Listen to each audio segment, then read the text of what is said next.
Like to call to order Ports and Harbor Advisory Board, July 8th is 7 PM. Roll call, please. Mr. Cochran, Here. Mr. Wiltie, Here. Mr. Bethel, Here. Mr. Lundy, Mr. Rhodes, Here. Mr. Youngblood, Ms. Here. Faber, Here. Mr. Ruth, Here. Mr. Matanya. Here. Okay. Rise for the pledge of allegiance. Pledge allegiance to the flag of the United States of America and to the republic which it stands, one nation, under God, indivisible, with liberty and justice for all.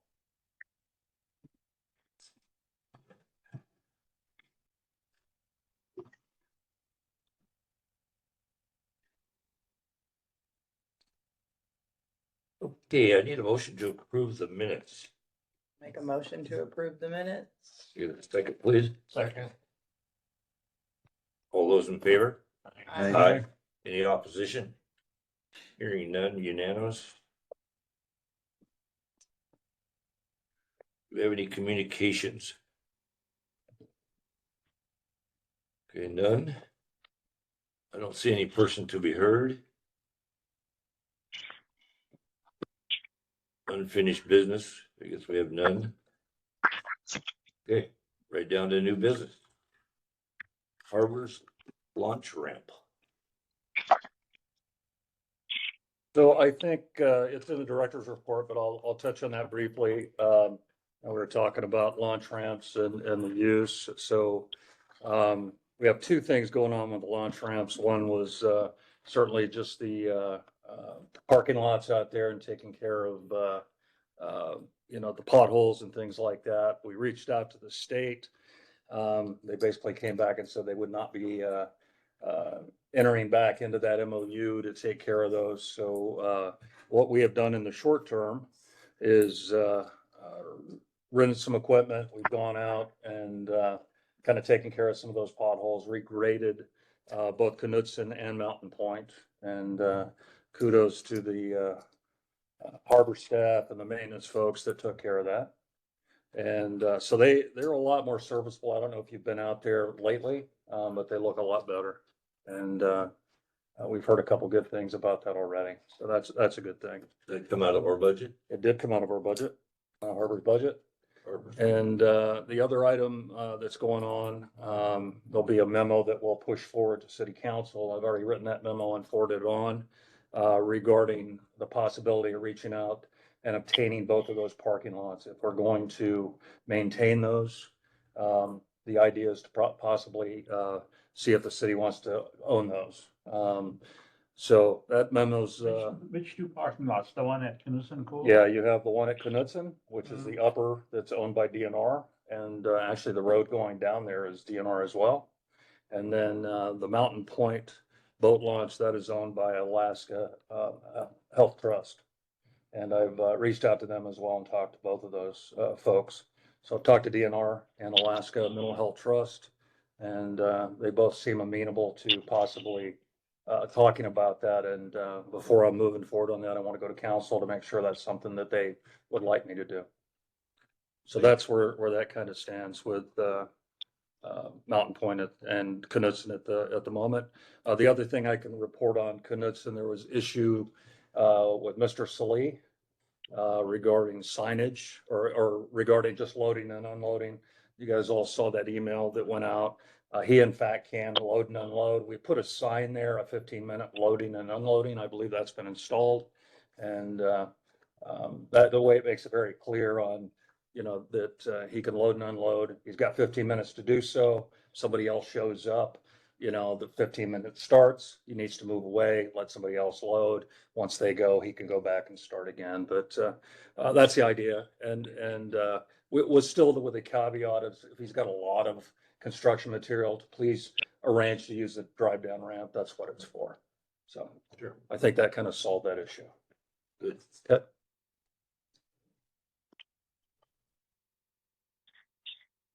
Okay, And that's all I got. we have a guest.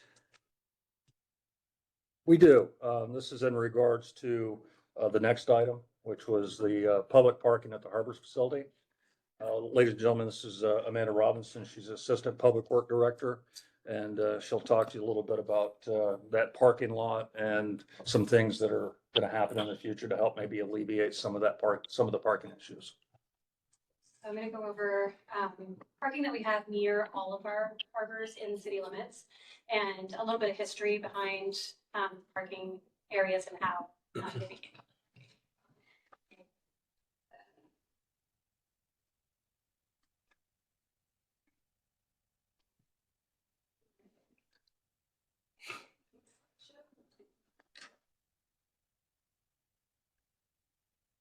Just to the eye doctor today. If you don't get these contacts, we're good.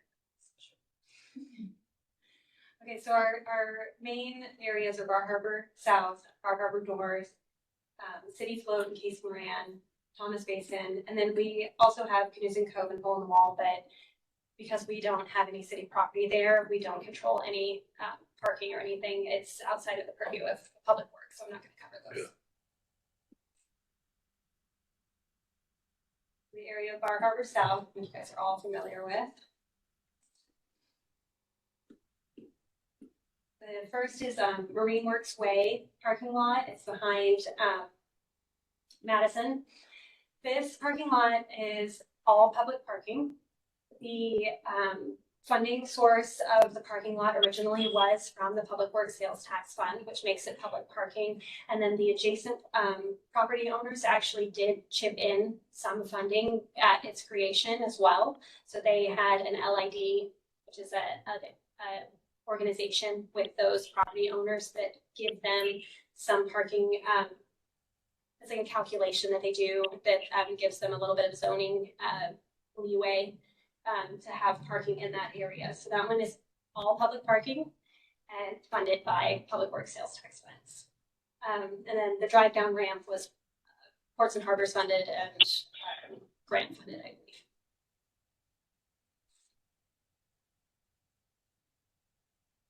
So the next parking lot is over by Highliner on Tongass Avenue.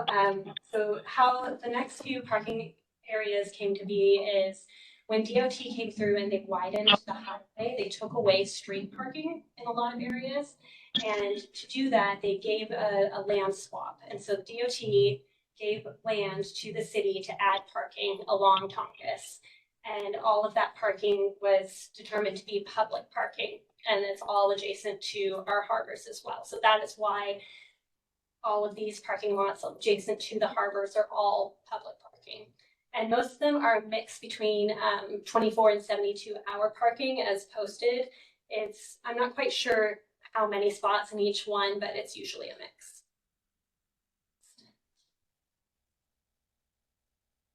So the next is over by the old Bar Harbor restaurant.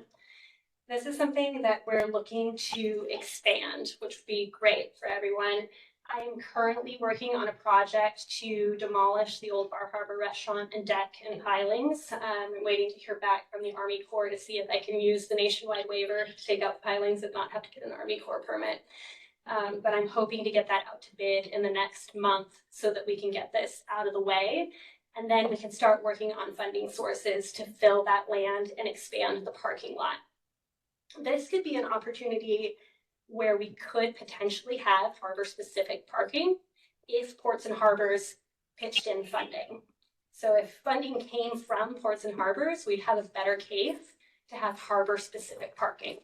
A lot of the parking here is public because the funds come from the Public Works Sales Tax Fund.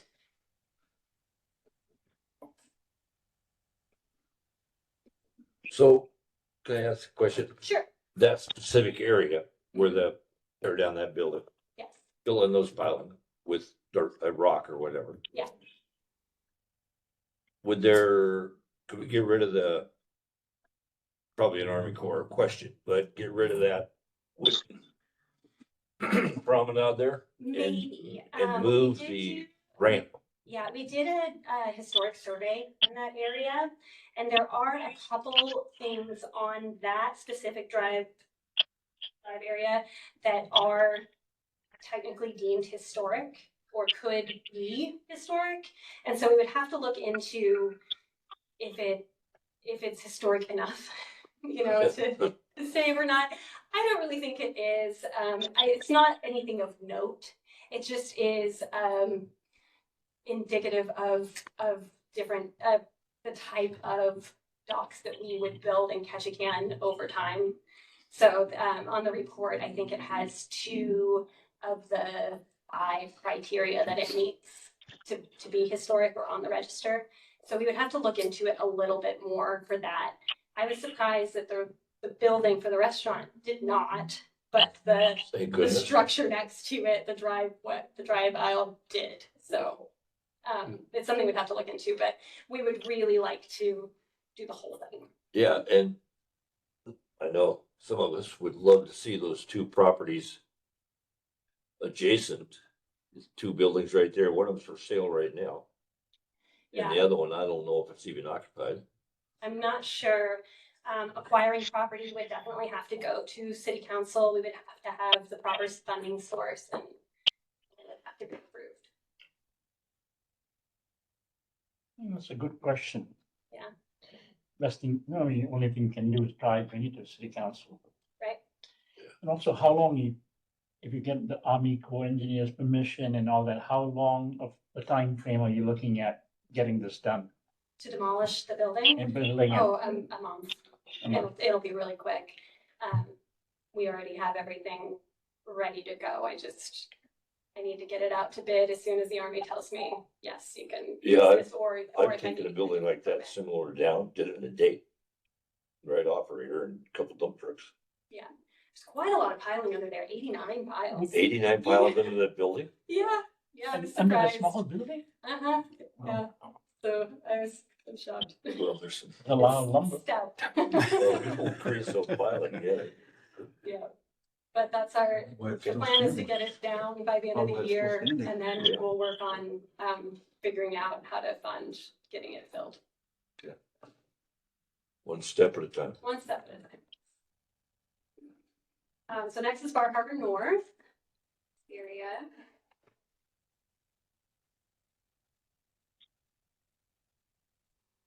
And then Ports and Harbors parking area, which I'm sure you're all very familiar with. It's a mixture of the vehicle and trailer parking and just regular size parking. I do know that KIC has recently made some changes to their rules for employee parking that has freed up some space in that lot, which is great. And then, as you know, the yellow line stops. Everything on that left-hand side is actually Forest Service. In 1983, around there was a land swap between the city and the Forest Service, giving them that portion where the bunkhouse is and the parking. So that is not city parking, that's Forest Service parking, but everything else is public parking, again, paid for by city's public works sales tax fund. And is that, you might be able to, how much is that used by the Forest Service, that whole line of slots? It is hit and miss. Yeah. Sometimes they have a lot of people there in the bunkhouse. When they do, they're pretty full, and sometimes they don't. So this year I have not seen a ton of use through the summer. But I guess in past years, there's been a lot more use. So. But it's there a lot. I mean, that's kind of the bottom line. I know, I believe James told me that in the past, when things were really tight, they let some of our employees park there. Yeah. If there were spaces open.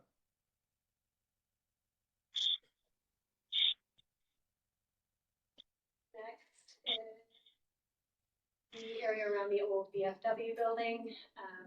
We just had this repaved and restriped, adding more spaces to this area. So I think we gained 3 extra spaces by restriping it, which was great. I know it's still tight, but at least we got that out of it. Again, the stuff on the right-hand side is Forest Service, but I know that on the left-hand side of the median there, it is available after hours, after Forest Service working hours, you can park in that spot. So overnight you could potentially park there. But again, all paid for by Public Works Sales Tax Funds, so all public parking.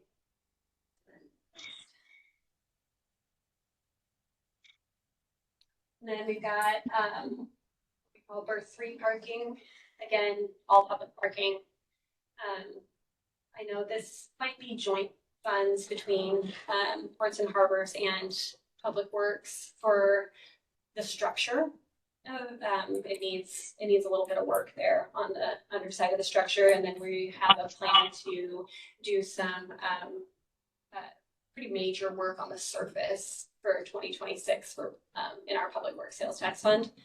So that one I think will remain public parking as well because it's a joint venture between the two.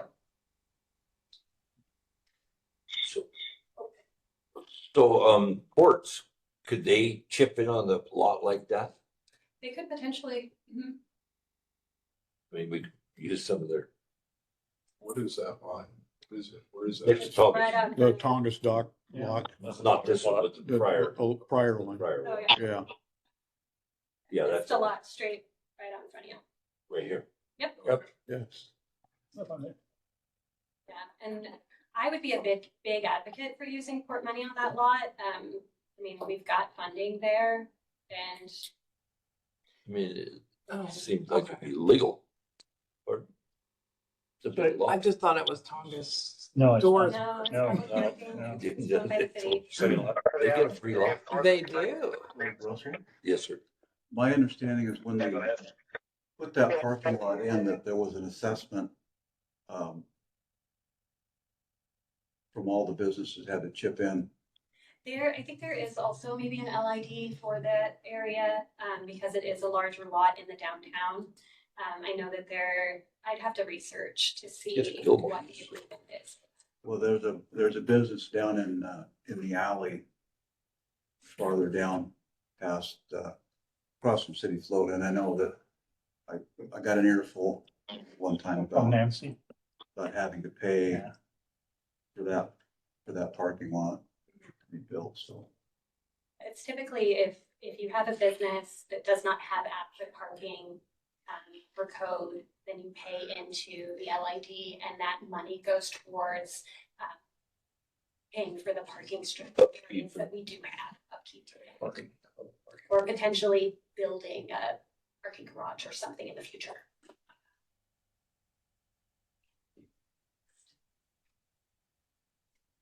And then Thomas Basin, this has the smallest of all the little parking spots. So East Street parking, I really don't have much information about how this one came to be.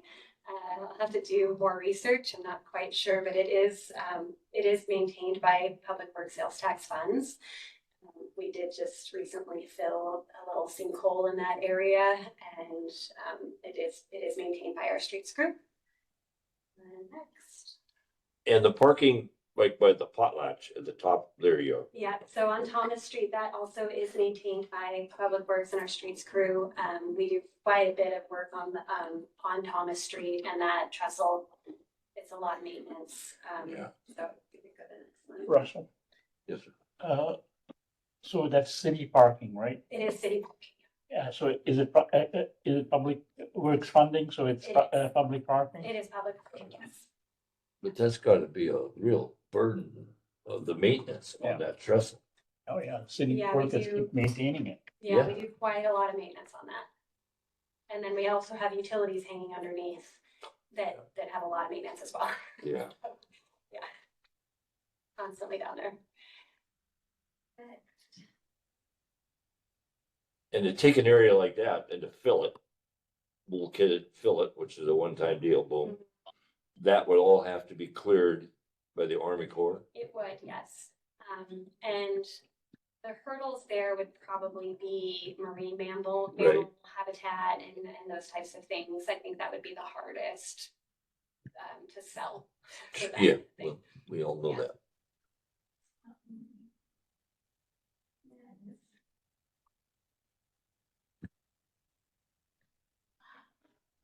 Is that it? Oh, that might That's be it. it. Okay, and then one that I forgot to put on there is the little parking spot on the other side of the Salvation Army that we have for, it's, I think it's 4 or 5 spots. Yeah, 4 or 5 spots, and I think they're short term. I can't remember. It's like 2 hours. 2 hours, Yeah, yeah. so then there's that for loading and unloading, I think. So, you guys have any other questions about? I You mean, don't you see a lot of mentioned, simple solutions, but it's good you to know. talked about, just real quickly, like building a parking garage. Is that possible in these areas? I mean, anything's possible. Could it hold it? Like, I mean, it could be, it's just funding sources. Mhm. It would be very, very expensive. And then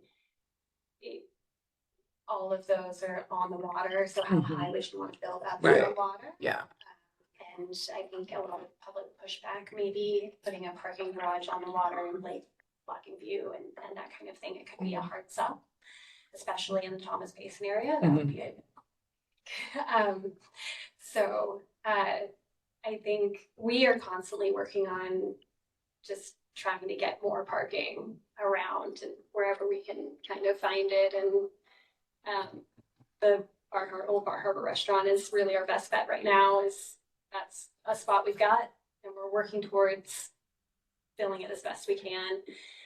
But the funding is the hardest right now. So I guess, you know, the way to do that would be like, you know, the old waterfront storage is that where berth 4 was removed. So the way to do that is to remove buildings. The Phoenix Logging Building is for sale right next to the Bar Harbor. It's that same time period of, you know, as time changed, things progress forward. So, you know, eliminating a building, you do, you know, like with berth 4, you have a great view when the cruise ships aren't here. Yeah. And you also have parking, and you also have easy surveillance for law enforcement, which kind of leads to our next agenda item, which is pilfering in the harbor. So you kind of, I mean, to me, it's like you cover multiple things. You have, you know, it functions, and it's easier for law enforcement to see what's going on down there. So, you know, that other building's for sale, the VFW, I don't know what's going on with that one, but these are, you know, kind of older buildings. I think possibly coming up with a proposal to bring to the city council Sure. be a good way, talking to the clerk, kind of figuring out what the process is and taking a proposal to the city council for those identified areas. So you would have to identify a funding mechanism to, and okay, I understand. Sure. Yeah, it would have to definitely be funded and be in their best interest, the city's best interest, which I think is a pretty good case for, I think. And then you'd have to estimate the cost of the land, cost of demolition, and then the cost of improvements. So how does this group move forward, like with the raw fish tax from, you know, that the commercial fishing industry puts into the municipality takes? I mean, how does that work? I mean, does this group ask this city council, or they put a proposal forward to the city council to access that money, or is that money in a general fund, or? I think that money is the borough, not the city. The borough gets a part, we get a part. Okay. City, like the dredging we did this year was paid for by the fish tax. So we don't know how much we're gonna get each year from that. And, when we get it, this year we used it for the dredging, because the cost of dredging went from, this round numbers here, 65,000 to 165,000. And luckily that fish tax money came in, because if it hadn't, we wouldn't have been able to do the dredging. So normally that goes into the budget to help cover our operating expenses. And again, if it is port-specific funds going to this, then it's better case for port-specific. So instead of. Right, and that's what I'm kind of getting at with the bar two round. Which you were saying that maybe that could be specific for, because you have parking there. There's 22 parking spots there where the Bar Harbor restaurant, old Bar Harbor restaurant is. And so those fingers, if you look on the satellite, there's probably approximately 90 boats on, float 9, 8, and 7. So that's not, 2 of those parking spots are handicapped, and then you have what's out on the dock. So it's, I was down there today, and it's like, it's just really hard to get down to the boat, and if it was specific, I mean, I don't know, some days are better than other days, but like if it was specific, like a lot of harbors, it is specific, like if you have a slip, then you can pay for parking, and then that would have, not everybody in town can go there. So for the people that are using it, I mean, it's not a shopping center. It's not Tongass. It's people access it to access their boats. Yeah. So, I think a few years ago, we did a pretty good plan for the parking lot being expanded into that area. And I'd have to dig it up, see how many spaces we gained, but it was significant. so when you say that area, so is that like a zoning thing, or how does that work? No, it would just be, it's just the funding source. So if the funding source came from public works sales tax and that type of fund that the entire city pays into, then it would be public parking. If it came from the port and harbor fund, then it would be specifically for. No, but I mean, how do you go from, like, it's public parking now, how do you go from that to it's designated, you turn, like, the city turns that specific parking lot over to the harbor department, or? Oh, okay, so that you would probably have to, which we would need to talk to the clerks about this, because I'm not 100% sure, but you would have to probably pay into something. We'd have to get it all squared away with our legal counsel as well, with Mitch. That you would probably have to set up a fund and pay for that parking lot, like pay the city for it out of Port and Harbor money. And then your fees for your parking permit would go towards the maintenance and upkeep of that lot. Sure. Yeah, so it would be like you purchase that lot basically for it to become. Go ahead. So if the Ports and Harbors puts the money for demolishing the Bar Harbor restaurant, filling that in, making that into a parking lot, can that be designated as a harbor parking lot? Potentially. We'd have to make sure, but I think it could. Right now, demolishing the restaurant is already budgeted for 2025 in public works sales tax funds. So that's already happening. But the filling, which is the most expensive part of the whole thing, I think I have budgeted about $125,000 for tearing down the restaurant, but filling it would be way more than that. So, And when could we get the question answered on that trestle, getting rid of it? I'll look at the report and talk to the architect that had it drawn up and get a little bit more information. I could probably bring that back to you next meeting. Thank you. And I'll speak just randomly real quick on funding. Because this is a harbor, basically this would be a harbor use. It'd be hard to pass the red face test to try to use port funds for that. But, and, the harbors are traditionally underfunded, so finding the funds for that would be kind of difficult to do. So where does the 1,000 or however the number, I don't know, of the transients that come up here every summer in their yachts, what do they fall under? Aren't they, I mean, they're harbor users, but they're tourists. And is there any way we can street face test? I mean, how many boats do we have coming through here in that category? Yacht wise, I don't know. I mean, we're You know, and anything over 100 feet is not gonna be in our harbors. No, but I'm talking about a 60 foot, 48 foot.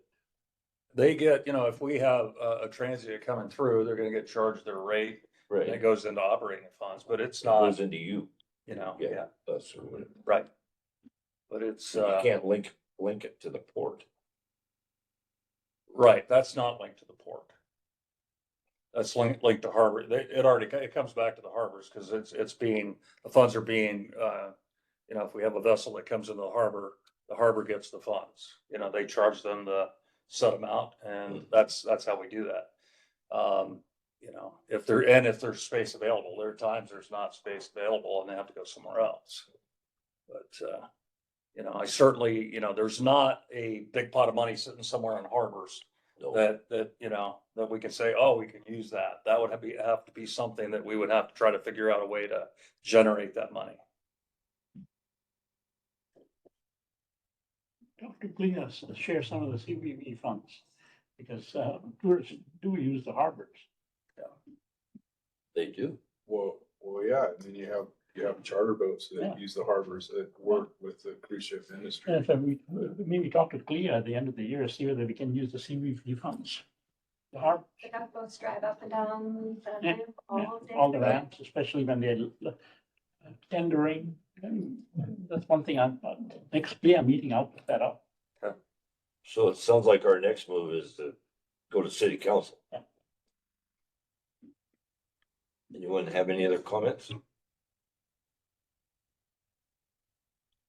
We appreciate the education. Thank you. It's not an easy thing we're looking at here.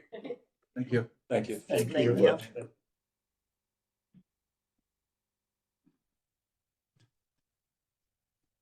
Okay, next on the agenda, pilfering in the harbors. So I'm gonna throw that out. That was, I believe that was you, Mr. Pruitt, that wanted that brought up. The parking. That was parking. Yeah. Yeah. Somebody else brought up something Well, about. there's Mr. Youngblood. Okay. But he's not there. Yeah, So- but can I say something? Sure. So I think, like and I don't know how you get to designated parking, but I think that would resolve some of the problems with that. I think those two things are tied together, especially like in Thomas Basin. If that, especially behind the UAS where you drive back down there, there's no visibility, so it's hard for enforcement to enforce anything. But if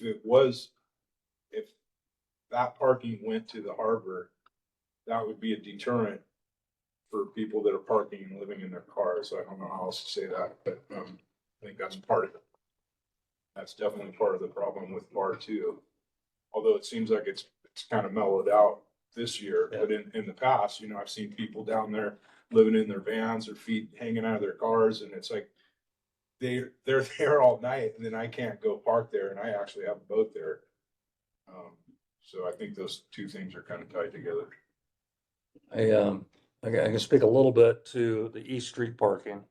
I know initially, there was some overnight stuff going on and things going down there and, since the, parking enforcement folks are back on, that's kind of settled down because, she's kind of run those folks off. The other thing that we have tried to do to help, with some of this, issues in the harbor, is certainly, as everybody knows, we're adding cameras as we can. You know, we're not gonna be able to cover every inch of the harbors, but we're slowly expanding. So we've added cameras this year for the harbors. And, we also have, some more cameras coming for the ports as well. To try to help with some of the issues as far as theft and crime down in the harbors, and the ports. That's the only thing I can really report on as far as, pilfering in the harbors. And I don't know if somebody else had some other things they wanted to bring up. Just thankful I have a liveaboard right next door to me with a dog. Yeah. Yeah, me too, but not everybody does. have I that, know, you but yeah, we have yeah, no, it's. Okay. No one has anything else? We'll take the director's report. I'll talk about it real quick. Everybody, has this in front of them. They know what's going on. I'll just hit the high notes here. Yacht Club, I was actually in the attorney's office today. I know he's working on it because he said, I've got some more questions for you. And he said, I'll be sending those to you in a day or so. So he is working on it. It's slow to get done, but I know it's on his list to do and it'll get done. We'd already talked about Mountain Point Knutson boat launch and what we've done to take care of the potholes down there, and we're investigating possibly trying to obtain that. That memo's been sent to the city manager to be presented to city council. City float pump out station, it's in the process of being removed and reinstalled, I think, and that'll be done by the end of this month.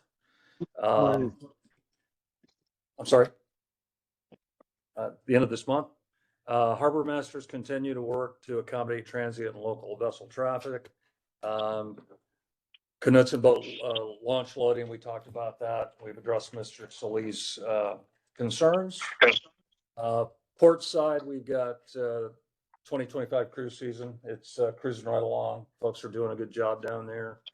The port crane and other lifting devices, they've all been checked out by our crane technician, and those have been authorized for use. So those should be up and fixed and ready to go. Berth 3 inside tender float. We had a memorandum that was scheduled to be presented on July 2nd. That actually got moved to July 17th. So that will be going in front of council during their next meeting. And I'll be able to report on that come next month. And that's essentially the director's report. Okay, thank you.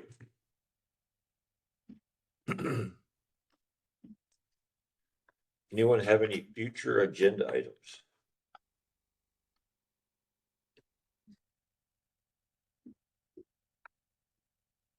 Hearing none. Anyone have any comments? The usual. Yeah, we're happy May's here. Thank you to Yes, staff. yes, we're just happy Amanda, you- thank you for coming in and Yeah. explaining things. I just wish we had some fixes. But I think our only action we could take is what Tom says. We gotta get the city council. I know it's taken property off the tax rolls, but I don't see any other solutions. Is to start buying up these old dilapidated buildings. Who owns that third building that's not for sale? The one in between, I don't know. The yellow one, I don't ever see anyone Yeah, around. that's Well, I empty all the know time. realtors. I'm gonna find that out. What was it? That yellow A building? little yellow house. It was an It was old a yellow house. house. Well, I think Kevin Young still owns the VFW. Yeah, he does. He sold that. I wanted to. Yeah, I know he wanted to, because he sold a lot. I know him personally. He sold a lot he had across the street to the north side of the hospital. That he had a grand thing. He showed me all that and what he wanted to do there, but he ended up selling it. And I'm not sure he didn't sell it to the hospital, but I should know that, but I don't. But I'm gonna find out if he sold the VFW. But that would be the building has served its purpose, Yes, Mm. and so those other two. yeah, they have, and you gotta move forward into the future and. Yeah, and we can't build a parking garage on the water. That ain't gonna happen. It's going to Sorry, I get mean, so much pushback. oh, we'd be shocked. That's why when she mentioned it, I was like, Yeah. could No, you do no, that? we can't do that. So, Yeah, if we can find out about the VFW and that yellow building. yeah, well, I know realtor, I guess Bring you can tell me everything in a to the minute. city do council that at on the same time. I might be able to find here. Yeah, call Kevin, okay. Anything else? Can I get a motion to close this meeting? Make a Or- motion to close the meeting. second. Go ahead. Yeah.